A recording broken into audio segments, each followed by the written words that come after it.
કેમ કે ઉપાદાન ને અવલંબન ન હોય, કોઈની અપેક્ષા જ ન હોય. અપેક્ષા ન હોય, એનું નામ સ્વશક્તિ ના ઉપાદાન.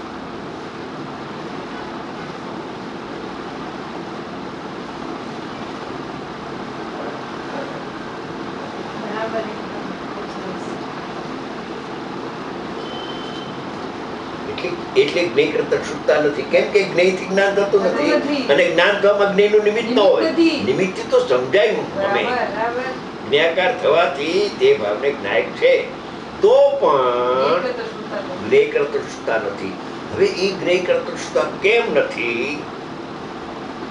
જો આગળ ન વિધો તો જ્ઞેય કરતા છૂટતા આવી જશે. માટે જ્ઞેય કરતા છૂટતા કેમ નથી? કારણ કે આ મોસ્ટ ઇમ્પોર્ટન્ટિટી છે. જ્ઞેય કરતા છૂટતા કેમ નથી? એ નૈમિતિક કેમ નથી? એ સ્વાભાવિક કેમ છે? કારણ કે જ્યારે જ્ઞેયનો પ્રતિભાસ થાય છે જ્ઞાનમાં, ત્યારે જ્ઞાયક જ જણાય છે. જ્ઞેય નથી જણાતું ને જ્ઞાકાર જ્ઞાન પણ જણાતું નથી. જ્ઞાનાકાર થઈ ગયું જ્ઞાન. એમ કે છે જો નથી જણાતું, જ્ઞાકાર જણાતું નથી, એટલો જ્ઞાયક જણાય છે. કારણ કે જ્ઞેય કરતો એટલે અજ્ઞાન કેમ નથી? અજ્ઞાન કેમ થતું નથી? જો અહીંયા આવી જાય તો અજ્ઞાન ન થાય, નહીતર અજ્ઞાન થઈ જાય. કારણ કે આ ઇમ્પોર્ટન્ટ છે. જ્ઞેય કરતા છૂટતા તેને નથી. કારણ કે જ્ઞાકાર અવસ્થામાં જો જ્ઞાકાર અવસ્થામાં જ્ઞેયને જ્ઞાન નથી જાણતું. ભલે જ્ઞાકાર અવસ્થા મેં કહીએ પણ જ્ઞેયને નથી જાણતું. જ્ઞાકાર અવસ્થામાં એ જ્ઞાન કોને જાણે છે? શું જણાય છે? જ્ઞેય જણાય છે કે જ્ઞાયક જણાય છે? તો જ્ઞેય કરતા છૂટતા નથી. અનુભૂતિ થઈ ગઈ.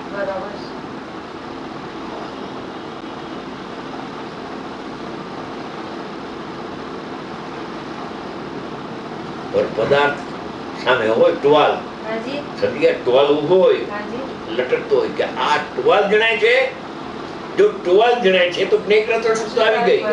ભલે એ જ્ઞાનમાં એ નિમિત્તપણે પેલું હતું પણ પછી જો એ જ જણાય કરે અને ત્યાંથી વ્યાવૃત ન થાય તો જ્ઞેય કરતા છૂટતા થઈ ગઈ. પણ એના ઉપરથી લક્ષ છૂટી જાય છે કે જ્ઞેયને હું જાણતો જ નથી. એટલે નિમિત્ત નૈમિત્તિક સંબંધનો અભાવ થઈ ગયો, સ્વભાવ પર્યાય પ્રગટ થઈ ગયો કે જાણનાર જણાય છે મને. તો જ્ઞાન વ્યાવૃત થઈને અંદરમાં આવ્યું ને તો જ્ઞાકાર અવસ્થામાં જ્ઞાયક જણાયો. એટલે જ્ઞાકાર અવસ્થા બંધ થઈ ગઈ. પછી શરૂઆત ભલે થઈ એક કારણ કે જ્ઞાકાર અવસ્થા લીધી. જો કારણ કે જ્ઞાકાર અવસ્થામાં એવો જે સંયોગ ઉભો છે કે જ્ઞેયો જ્ઞાનમાં જણાય છે. એવી અવસ્થામાં જ્ઞેય જણાય છે, પર જણાય છે કે સ્વ જણાય છે? બસ આના ઉપર પરના પ્રતિભાસ વખતે પર જણાય છે કે સ્વ જણાય છે? એક લીટીમાં માલ છે. આમાં અનુભવ થાય. જ્ઞાકાર અવસ્થામાં જ્ઞાયક પણ જણાયો, જાણનાર છો એમ જણાયો. આનો જાણનાર છો એમ નહીં. ભલે નિમિત્ત પડે હો પણ જણાય છે શું એ વખતે? જો એ વખતે જ્ઞાયક ન જણાય અને એ જણાય તો જ્ઞેય કરતા છૂટતા અજ્ઞાન થઈ ગયું બેન. તો ઇન્દ્રિય જ્ઞાન નણાધિકારનું છે. એ રોકાણું ક્યાં? ક્ષણભર રોકાઈ જવું. જ્ઞાકાર અવસ્થામાં જ્ઞાયક કોને જણાયું? જાણનાર છો એમ જણાયો. જાણનાર છું એમ જણાય. જાણનાર છું, જાણનાર છું એમ જણાય છે. એમ જણાય છે. અને જાણનાર છું એમ જણાય છે ત્યાં કરતા કરવું નમને પણ થઈ જાય.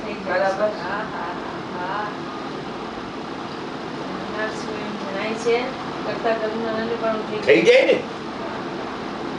જણાયો પોતે ને જાણ્યો પોતાને જાય. ઓલું જ્ઞેય તો ઉડી ગયું. શુદ્ધ કરતા કર્મ.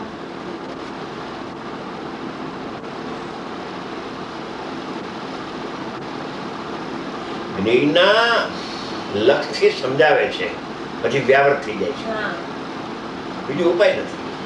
જ્ઞાકાર થવાથી એમ કહ્યું, જેનો પ્રતિવાસ થાય છે ને, હા થાય છે ને, એટલે સમજાવે છે. પણ જેનો પ્રતિવાસ થાય છે ઈ જણાય છે કે જાણનારો જણાય છે? હા, જાણનારો જણાય છે તો અનુભવ થાય એમ કહે છે.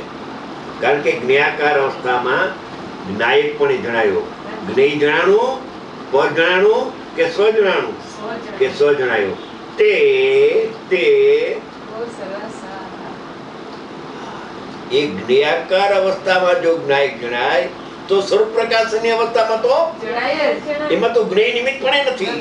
એમાં જ્ઞેય નિમિત્ત પણ હતું, પણ નિમિત્ત હતું એ તિરોભાવ થઈ ગયું. જ્ઞાકાર જ્ઞાનનો તિરોભાવ થાય અને સામાન્યનો આવિર્ભાવ થઈ ગયો. એ વખતે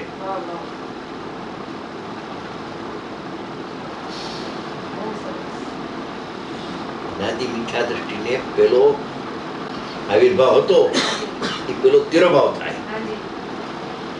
તિરોભાવ થઈને જ્ઞાયક ગણાણો અને પછી સ્વરૂપની પ્રકાશનની અવસ્થામાં પણ એમાં તો પ્રશ્ન છે જ નહીં, એમાં તો નિમિત્તે નથી.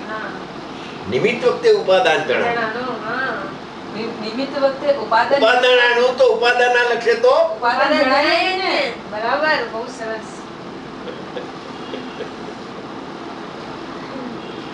નિમિત્તના યોગમાં ઉપાદાન જણાય છે બેન. હાજી, બરાબર. પુરુષાર્થ તો એમાં છે, નિમિત્તના યોગમાં ઉપાદાન જણાય. હા, એ પુરુષાર્થ.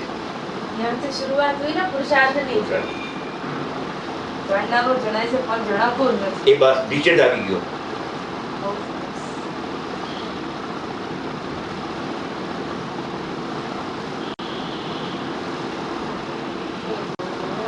અને શક્તિ બહુ છે સમજાવવાની. શુક્રાચાર્યની શક્તિ અજબ શબ્દ ભાઈ એવા જ્ઞાકાર રાખ્યો ને જ્ઞાકાર ઉડાડી નાખ્યો. જ્ઞાકાર રાખી છતાં જ્ઞેયનું લક્ષ છોડાવી દીધું. એટલે જ્ઞાકારનો તિરોભાવ થઈ ગયો અને જાણનારો જણાય ગયો. એનો આવિર્ભાવ થઈ ગયો.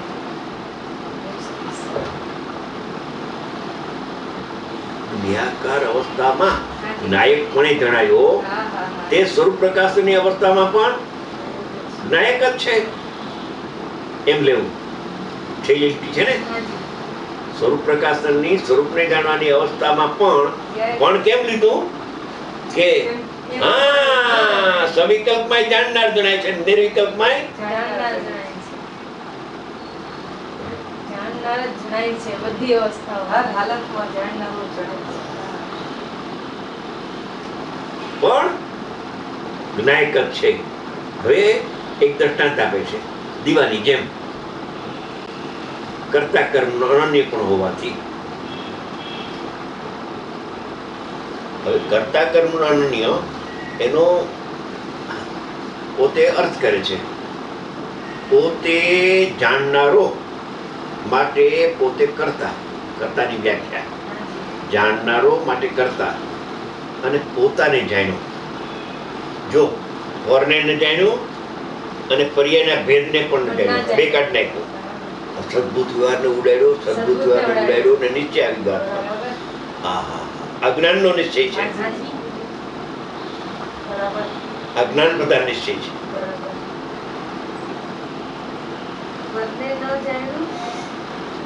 અને જ્ઞાનની પર્યાય જે પ્રગટ થાય છે એને પણ ન જાણ્યું. પર્યાયથી ચક્ષુ બંધ થઈ ગઈ.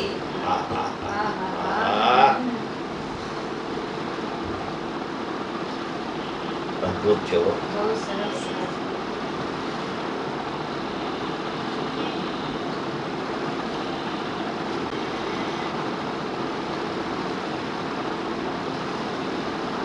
જ્ઞાનની પર્યાય કર્મ ન થાય. પરિણામી આત્મા કરતા પરિણામી આત્મા કરતા. અપરિણામી તો રહ્યો એમને પણ એનું લક્ષ્ય કરીને એ પરિણમે છે તો પરિણામી આત્મા કરતા અને પરિણામી આખો આત્મા કરતા. એક જ્ઞાતા જ્ઞાન ની જ્ઞેય ભેદ નથી. કોઈ ભેદ દેખાતો નથી. અજ્ઞાતા અજ્ઞેય ને અજ્ઞાન એવું કઈ છે પોતે જ જ્ઞાતા, પોતે જ જ્ઞાન ને પોતે જ નહીં થઈ. આ દ્રષ્ટિપૂર્વક જ્ઞાન પેલા પારામાં દ્રષ્ટિ બીજા પારામાં જ્ઞાન. આ રીતે થાય છે. હવે કે છે પોતે જાણનારો માટે પોતે કરતા, પોતાને જાણ્યા માટે પોતે જ કરતા. હવે કૌંસ કરે છે, દીવાની જેમ એવો હતો ને શબ્દ, એનો મૂળમાં ક્યાંય ખુલાસો નથી. દીવાની જેમ, બસ. દીવાની જેમ એટલે શું? જેમ દીપક ઘટપટાદીને પ્રકાશિત કરવાની અવસ્થામાં દીપક છે. દીપક છે એ કરતા છે, અને ઘટપટ જણાય છે એનું કર્મ છે એમ નથી. ભલે ઘટપટ નિમિત્ત છે, નિમિત્ત રાખ્યું, પણ એ કર્મ નથી થતું, અને એ પ્રકાશમાં નિમિત્તે થતું નથી. કરતા કર્મનો નિયમ કેવું છે ને, જેમ દીપક ઘટપટને પ્રકાશિત કરવાની અવસ્થામાં દીપક જ છે. હવે એનો જે પ્રકાશ છે એ દીપકને પ્રકાશે. જેમ જ્ઞાન ભલે જ્ઞાને જાણે, એ વખતે આ પ્રકાશ ભલે ઘટપટને જાણે, તો એ વખતે ઘટપટ એનું કર્મ નથી થતું. પ્રકાશ છે કરતા, અને પ્રકાશ્ય કર્મ થતું નથી. કરતા કર્મનો અનનિપુણ સિદ્ધ કરે છે. ઘટપટ જ્યારે નિમિત્તપણે છે પ્રકાશ વખતે, ઘડાને હટાવવો નથી એમ કે છે. ઘડો ભલે રહ્યો, પ્રકાશ થયો ભલે, પણ એ ઘટપટને પ્રકાશિત કરવાની અવસ્થામાં એ કરતા કર્મનો અનન્યપણું ક્યાં થાય છે? દીપકની સાથે. દીપકને પ્રકાશવું, અને પ્રકાશવું પણ દીપકને, અને પ્રકાશક પણ દીપક. હવે પ્રકાશની અવસ્થામાં, જ્ઞેયાકાર અવસ્થામાં જ્ઞાયક જણાય, એ લેવું છે. ઘટપટને પ્રકાશવાની અવસ્થામાં દીપક જણાય છે. એમ આપણે ઓલો દાખલો આપીએ છીએ ને, એ દાખલો બરાબર બંધ છે. દિવસ તો ભલે છે, પણ દીપકને જ પ્રસિદ્ધ કરે છે. એનો પ્રકાશ દીપકને પ્રસિદ્ધ કરે છે, અને પરને પ્રસિદ્ધ કરતો. અને જેને એમ લાગે છે કે દીપક પરને પ્રસિદ્ધ કરે છે, એને પ્રકાશ થઈ ગયો, અને પ્રકાશ હાથ નથી ગયો, અજ્ઞાન થઈ ગયું. કથા સંબંધી અંધારું થઈ ગયું, દ્રષ્ટિમાંથી અંધારું. એટલે આ દાખલો પણ સારો છે, દ્રષ્ટાંત પણ દીપકની જેમ. બસ ઘટપટને પ્રકાશિત કરવાની અવસ્થામાં દીપક છે, જ્ઞેયાકાર અવસ્થામાં જ્ઞાયક જણાય છે, એમ કહ્યું ને.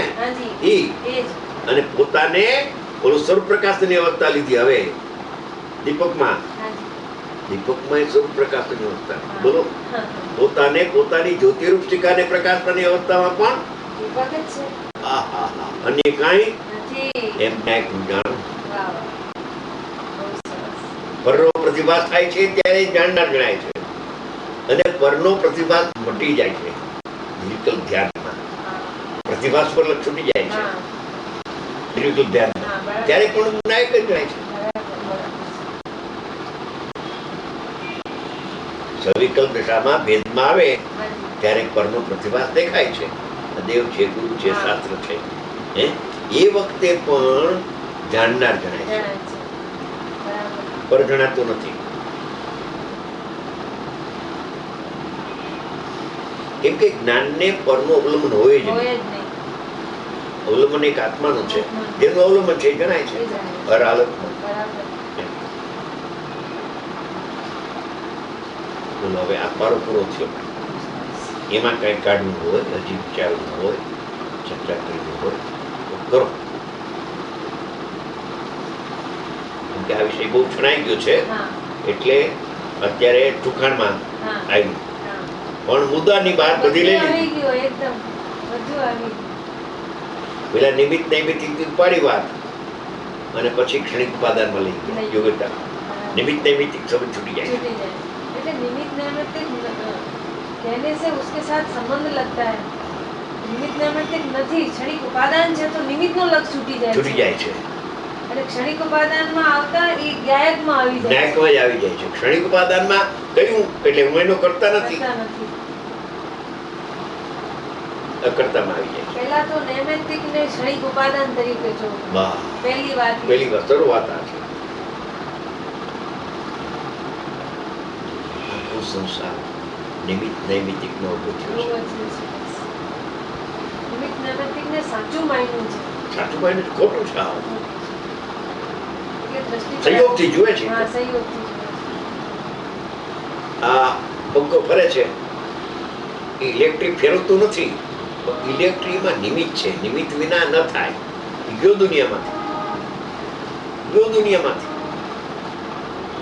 આને નિમિત્તની અપેક્ષા નથી, એટલે ઉપાદાનથી જો એની સ્વશક્તિ છે. હા, હા, હા.